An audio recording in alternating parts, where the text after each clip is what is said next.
carácter del liderazgo. En este relato podemos ver que desde tiempos antiguos, el liderazgo vertical y autoritario no acepta que se cuestione su legitimidad ni su autoridad. Cuando se les cuestiona, esgrimen armas contra quienes se atreven a tener sus mismos ministerios, atentando contra la honra y dignidad de las personas a su alrededor, así sean parientes cercanos. Es decir, Miriam tenía tanto liderazgo como Moisés y como Aarón, pero la voz de Moisés era superior. Hay una parte del texto en que dice, porque él hablaba cara a cara con Yahvé. En la tradición judía de Israel, se suponía que quien hablaba con Dios era superior. Por eso el texto va a resaltar mucho, y le vio cara a cara. Aún cuando en los textos del Nuevo Testamento podemos ver y encontramos en el Evangelio de Juan, y dice, porque nunca nadie le ha visto. Perdóneme Moisés, pero Juan dice, porque nunca nadie lo ha visto. Entonces es una interpretación nada más. Tercero, al pueblo no se le engaña. El liderazgo y ministerio profético de Miriam, para cuando sucede el relato, era reconocido y valorado por las personas que integraban el pueblo de Israel en aquel momento. Estamos hablando de un Israel primigenio, que cuando sale de Egipto apenas era un grupo de hebreos, y el pueblo de Israel se va a componer por los hebreos, de otras nacionalidades, por los muy conocidos Hapiru, que los Hapiru eran unos mercenarios, eran lo peor de lo peor de lo peor. Y resulta que esto de lo peor de lo peor de lo peor, Yahvé llama como su pueblo escogido. Entonces, la presencia de Miriam y los dones de su ministerio eran necesarios para que el pueblo continuara su peregrinaje hasta la tierra primitiva. El canto que Miriam va a entonar, el canto de liberación de Miriam, va a hablar de su ministerio profético, va a hablar de su liderazgo, un liderazgo que no solamente iba a ser de ella, pero tampoco era solo de Moisés.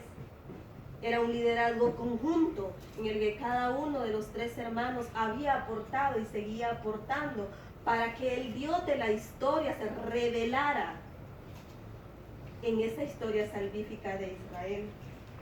El juicio que establece el pueblo se coloca por encima de las rivalidades del liderazgo, del racismo, de las desigualdades, del doble estándar. Cuando Dios reparte dones, hay un testimonio que trasciende a los ministros y ministras y su mensaje, pues el Espíritu que da testimonio de que el llamado y misión son legítimos. Aún a pesar de la estructura social, cultural, hay algo más, y es que los carismas y los dones de Dios son dados a quien Él quiere dárselos. No hace distinción de género, no está haciendo distinción de raza, no está haciendo distinción de edades. Cuando Dios reparte sus carismas, lo hace de forma gratuita. Dios está constantemente revelándose en la situación de los seres humanos y está comunicándose. Y esta gratuidad lo hace porque a Él le place. ¿Sí? ¿Estamos bien? Bien, ahora, ¿qué entonces? ¿Para qué viene Brenda a decirnos toda esta historia que de alguna manera nosotros ya sabemos? Quizás sus detallitos nada más que hacer. Esta historia ya la conocemos, esta historia la hemos leído muchas veces. Lo primero es hacer una relectura del texto. A veces lo hemos leído de una forma tradicional, a veces lo hemos leído siempre desde un lente androcéntrico, dejando a un lado la figura esencial que es Miriam. Segundo, y el tema que nos ocupa hoy, avances y desafíos para la iglesia de hoy. En el momento actual debemos reconocer que se vive un kairos, que estamos viviendo el tiempo perfecto. Hay una diferencia entre el tiempo cronos y el tiempo kairos. El tiempo cronos es el tiempo común, el tiempo que nosotros vivimos. El tiempo kairos es el tiempo de Dios, el momento específico que Dios está utilizando para revelarse. Estamos viviendo ese tiempo kairos. Es un momento de oportunidad en el cual las comunidades de fe estamos plenamente conscientes de que Dios no tiene unos pocos preferidos, unos pocos reyes y sacerdotes, sino que ha llamado a toda su nación a ser santa. El Dios que se nos revela en Jesucristo se hizo rodear de seguidores y seguidoras sin ninguna distinción. La iglesia primitiva tuvo ministras que la construcción de los textos neotestamentarios y la práctica eclesiástica basada en prejuicios culturales se encargaron de extinguir. Cuando nosotros leemos el Éxodo y leemos la hazaña de Moisés, que vemos cómo sirvió de libertador y vemos cómo lo hizo, Moisés utilizó poder fáctico, un poder usado por la fuerza de alguna manera. Juan nos muestra a un nuevo Moisés encarnado en Jesucristo, con una diferencia radical en la concepción de poder. Moisés libera a través de poder fáctico. Jesús lo va a hacer a través del amor. Y la autoridad le es delegada al pueblo, que Dios va a utilizar y va a llamar su iglesia. Ese pueblo es en ese pueblo en el que Dios se revela. Es ese pueblo el que Dios va a utilizar para su liberación. Ese pueblo somos nosotros, usted y yo, que hoy somos parte de una comunidad de fe, que somos parte de una iglesia. Y Dios le está llamando para que usted sea instrumento de liberación. El texto nos muestra que Miriam fue doblemente castigada, queda leprosa y es expulsada. Aarón, aunque fue partícipe de la misma falta, no recibe ninguno de esos castigos. Esta situación sigue repitiéndose en el seno de las comunidades de fe, que no reconocen que el Espíritu de Dios reparte dones como quiere, que no reconoce que las condiciones de subyugación y dominio propias de la caída han acabado cuando la gracia mostrada a través de Jesús, el Cristo, ha sido mayor que el pecado. Estamos hablando de una concepción en la que tomamos la caída, la redención, la gracia y la redención. Desde ese punto de vista, todos los seres humanos hemos pecado, pero a través de Jesús nosotros hemos recibido gracia. Estamos en proceso de una redención. La cultura patriarcal es resultado de ese pecado estructural, de esa caída. Pero ahora, a través de que hemos recibido la gracia de Jesús, a través de que hemos recibido los dones del Cristo, tenemos una nueva naturaleza que ya no nos permite hacer ese tipo de establecer ese tipo de relaciones desiguales entre hombres y mujeres. Ya Pablo va a hablar en Gálatas y va a decir, ya no existe ni hombre, ni judío, ni mujer. Y aunque Pablo no haya sido ningún paladín del feminismo, ni nada que se le parezca, sentó una base firme, un germen de la igualdad. Aún en aquellas comunidades de fe en las que en estos momentos se le niega el ministerio pastoral a las mujeres y se desvirtúa aquellas que ya han sido ordenadas, hay un testimonio interno, producto de la labor realizada por el Espíritu Santo.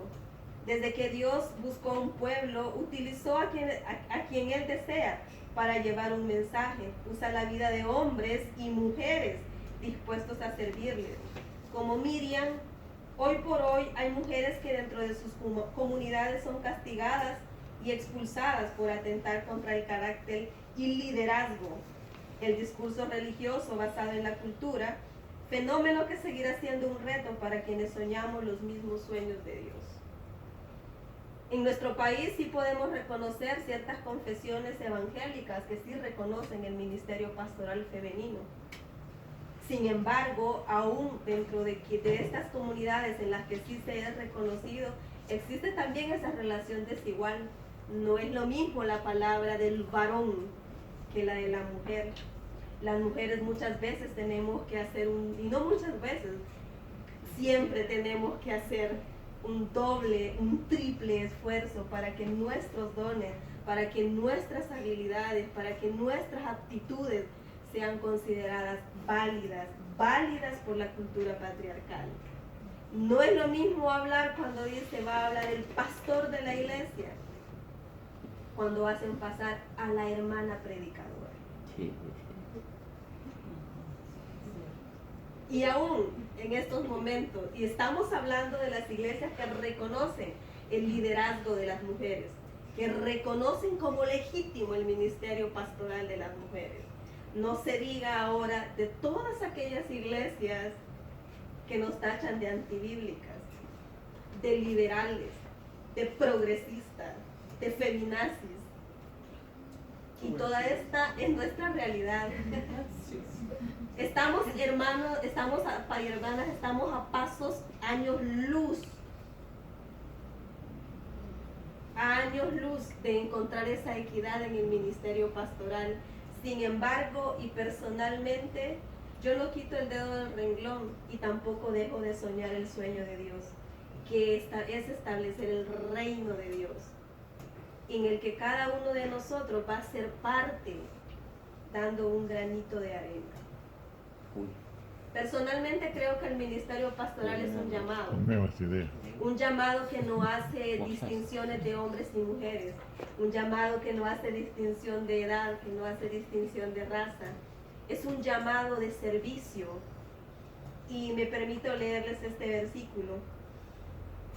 Ustedes saben que los que gobiernan a los pueblos se portan como sus amos y que los grandes señores imponen su autoridad sobre esa gente. Pero entre ustedes no debe ser así. Al contrario, si alguno de ustedes quiere ser importante, tendrá que servir a los demás. Si alguno quiere ser el primero, deberá ser el esclavo de todos. Ese, mis queridos hermanos y hermanas, es a grandes rasgos el ministerio pastoral. Un ministerio que ha estado presente a lo largo de la historia.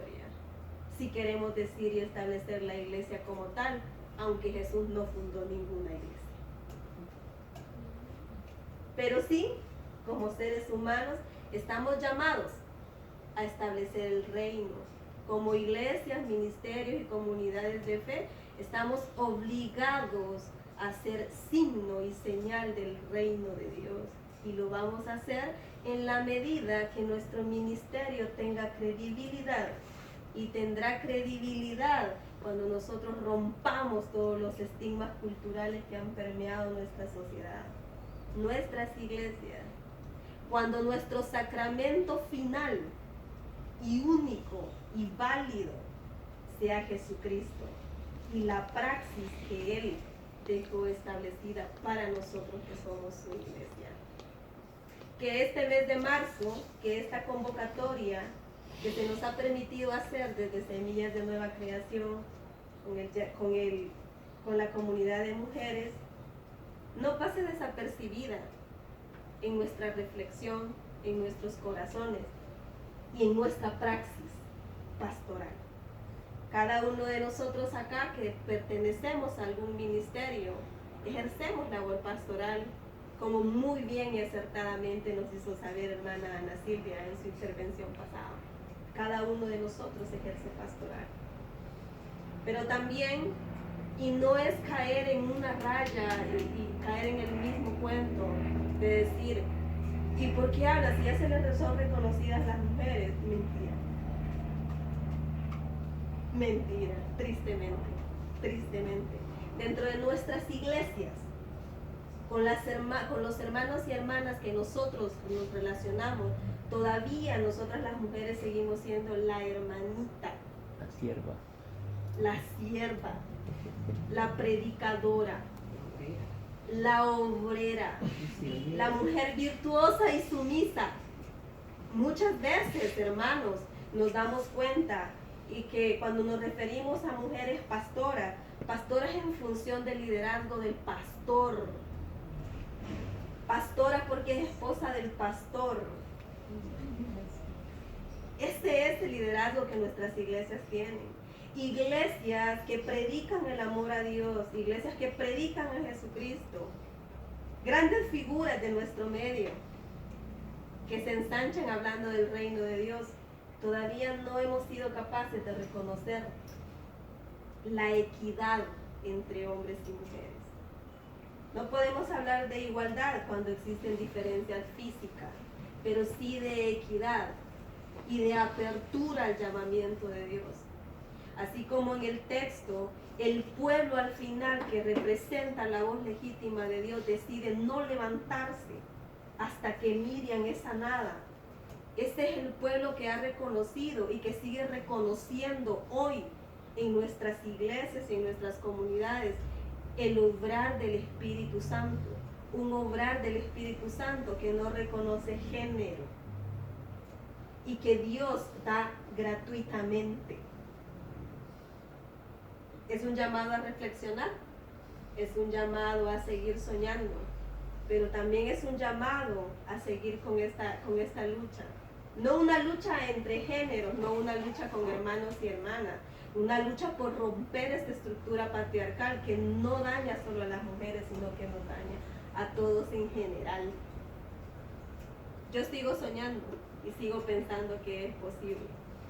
Y les invito a que sueñen conmigo también.